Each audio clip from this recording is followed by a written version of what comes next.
माँ कैकेयी बातों में आ गई, कपड़े बदल लिए, पहुंची कोपवन में। तो पहले जब लोग घर बनवाते थे तो एक कोपवन बनाते थे कि भाई जो गुस्सा हो जाए उसमें चला जाए। आजकल घर नहीं बनते, आजकल डिजिटल लड़ाई चलती है लोगों की। हमारी आपसे लड़ाई हुई तो हमने आपको ब्लॉक कर दिया, लेकिन उस समय कोप भवन था। उस कोप भवन में मैया पहुंची, जाकर के भूमि पर लेट गई। महाराज दशरथ ये सूचना देने आए, दासियों से पूछा महारानी कहाँ है? कहा कोप भवन में। अब तो जैसे ही महाराज ने सुना, महाराज कांप गए। क्या कारण है इतने सुंदर अवसर पे ये स्थिति? अच्छा, हो सकता है हम समय न दे पाए हो, इसलिए महारानी रुष्ट हैं, चलते हैं। गए, जब देखा तो विकराल वेश बना करके माँ कैकेयी भूमि पर पड़ी हैं। मनाया, कहा हुआ क्या आपको, क्या कारण है? अरे आज तुम्हें पता है कितना खुशी का दिन है, कल प्रातः होते ही राम राजा बन जाएंगे, तुम्हारे जो प्रिय हैं, खुश हो जाओ। आज मैं तुम्हें कुछ वरदान देना चाहता हूँ, तुम मुझसे कुछ वरदान मांग लो। माँ कैकेयी ने कहा महाराज आप तो रहने दो, आप कहते हो वरदान दूंगा वरदान दूंगा, देना तो है नहीं। अभी तुम्हारे पिछले ही 2 वरदान बचे, वही आप दे दो, मुझे और कुछ नहीं चाहिए। महाराज दशरथ ने कहा देवी 2 नहीं, आज तो 10 वरदान देने की इच्छा है, क्या चाहिए आपको? महारानी ने कहा ऐसे नहीं बताऊंगी मैं, क्योंकि मुझे आप पर विश्वास नहीं है। कहा क्यों? अरे रघुकुल रीति सदा चली आई, प्राण जाई बर वचन न जाई। प्राण हमारे चले जाएं, लेकिन हमारे रघुकुल की ये परंपरा है कि हमारी वाणी कभी मिथ्या नहीं होती। कहा महाराज याद करिए, आपने मुझे 2 वरदान दिए थे, आज तक मैंने मांगा नहीं आपसे, लेकिन आज मैं मांगना चाहती हूँ। कहा चलो कोई बात नहीं, तुम्हें जो वरदान मांगना हो मांगो। कहा ऐसे नहीं मांगूंगी। कहा फिर कैसे? कहा आप पहले शपथ लीजिए। किसकी शपथ लूं? कहा सबसे ज्यादा प्रेम किसको करते हैं? कहा सबसे ज्यादा प्रेम हम आपसे करते हैं। कहा हमसे भी ज्यादा? कहा आपसे भी ज्यादा राम को प्रेम करते हैं। कहा राम की शपथ लेकर के कहिए, मैं जो मांगूंगी आप देंगे। महाराज दशरथ सोच में पड़ गए, आखिर चल क्या रहा है? राम की शपथ, इन्हें विश्वास नहीं है, क्या कारण है? महाराज दशरथ ने बार बार पूछा, मैया नहीं मानी। भगवान ने कहा अच्छा कोई बात नहीं, मैं राम की शपथ लेकर के कहता हूं, आप जो मांगेंगी मैं दूंगा। अब जैसे ही भगवान ने शपथ ली, माँ कैकेयी प्रसन्न हो गई। कहा जाइए श्रृंगार करके आइए हमारे सम्मुख। माँ कैकेयी गई, सुंदर सा श्रृंगार करके आई महाराज के सामने, आके बगल में बैठ गई। कहा अब वरदान मांगो, आपको क्या चाहिए? माँ कैकेयी कहती है नाथ, हे प्रभु, जो मेरे मन को पहला वरदान भा रहा है वो बताऊं क्या है? कहा कहिए। तो सुनहु प्राण प्रिय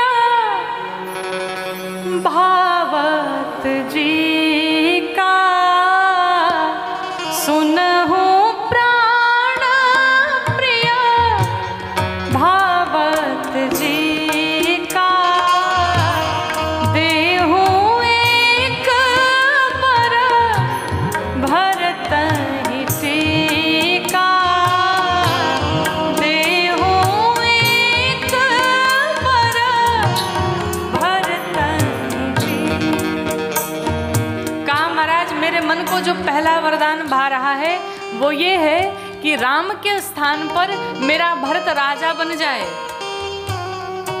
महाराज ने जब सुना तो थोड़ी बात लगी। कहा अच्छा कोई बात नहीं, अगर आपकी यही इच्छा है कि भरत को राजा बनाना चाहती हो, इसमें कौन सी बड़ी बात है, कल मैं राम के स्थान पर भरत को राजा बना देता हूँ, क्या समस्या है? पहला वरदान दिया। लेकिन आपको बताऊं, दूसरा वरदान मांगने से पहले माँ कैकेयी भी भयभीत हो गई और महाराज के सामने हाथ जोड़ करके खड़ी हो गई। कहती हैं मांगा दूसरा वर कर जोरी,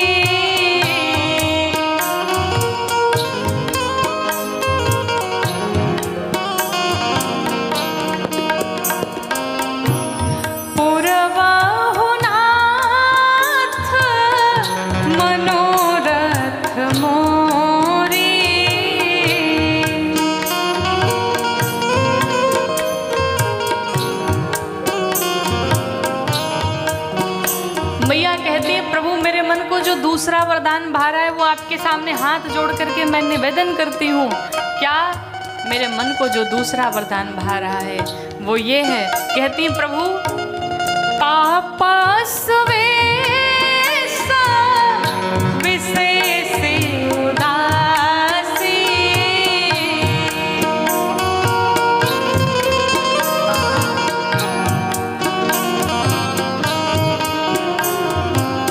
कहा महाराज मेरा दूसरा वरदान तपस्वियों के वेश में उदासीन व्रत धारण करके, जैसे ही माँ कैकेयी ने इतनी बात कही महाराज दशरथ खुश हो गए। क्यों? महाराज दशरथ को लगा कि कैकेयी कहती है भरत को राजा बना दो और हम दोनों मिलके चलो चलते हैं तपस्वी के वेश में वन में तपस्या करेंगे। वाह, इतनी सुंदर पत्नी भगवान सबको दे। लेकिन जैसे ही आगे की बात माँ कैकेयी ने कह डाली महाराज दशरथ गिर पड़े भूमि पर सुन करके माँ कैकेयी की बात को। भैया क्या कहा? 14 बरिस राम बनवासी, 14 बरिस राम बनवासी, 14 बरिस राम बनवासी। कहा महाराज तपस्वी के वेश में उदासीन व्रत धारण करके राम 14 वर्ष के लिए वन में चले गए। जैसे ही महाराज दशरथ ने सुना राम को 14 वर्ष का वनवास, महाराज दशरथ जिस प्रकार से चंद्रमा से उसका अमृत निचोड़ लिया जाए और वो भूमि पर गिर पड़े, जिस प्रकार से एक घायल शेर भूमि पर गिर पड़ता है, आज महाराज दशरथ उसी प्रकार से भूमि पर गिर पड़े। महाराज दशरथ कहते हैं देवी तुम सब कुछ ले लो मेरा, अयोध्या का ही राज नहीं, जहां जहां तक मेरा राजपाट है सब ले लो, लेकिन ये जो तुमने दूसरा वरदान मांगा इसे मत मांगो। क्यों? इसको मांगने के पश्चात, इसे पूर्ण करने के पश्चात दशरथ के प्राण नहीं बचेंगे, क्योंकि मेरे प्राण मेरे राम है। और अगर तुमने राम से ही हमें विमुख कर दिया तो कैकेयी हम जीवित नहीं रह पाएंगे। आपको बताऊं माँ कैकेयी और कठोर बन गई। माँ कैकेयी भगवान महाराज दशरथ से कहती है महाराज अगर कल प्रातः काल होते ही राम वन को गए तो आप मरेंगे, और अगर वन को नहीं गए तो मैं मरूंगी।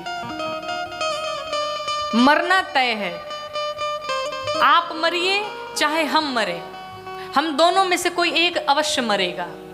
निर्णय आपका है कौन मरेगा। लेकिन एक सलाह दूं आपको, कहा अगर आप ही मर जाएं तो ज्यादा उचित होगा। क्या विधि का खेल है। मां कैकेयी इतनी निष्ठुर बन गई, कुछ सुनने को तैयार नहीं। मैया कहती आप मर जाओ अच्छा होगा। क्यों? कहा महाराज मैं स्त्री हूं, आप पुरुष हैं, चक्रवर्ती सम्राट अयोध्या नरेश। महाराज दशरथ आपको सब जानते हैं, और अगर आपने अपने वचनों को पूर्ण नहीं किया आपकी कीर्ति कलंकित होगी। लोगों में, समाज में आप कहीं मुंह दिखाने लायक बचेंगे नहीं। मैं तो स्त्री हूं, मुझे घर में रहना है, मुझ पर अगर कलंक लग भी जाए तो कोई फर्क नहीं पड़ता। महाराज दशरथ को लगा कि अब लगता है कैकेयी मेरी बात नहीं सुनेगी। पूरी रात भूमि पर पड़े रहे।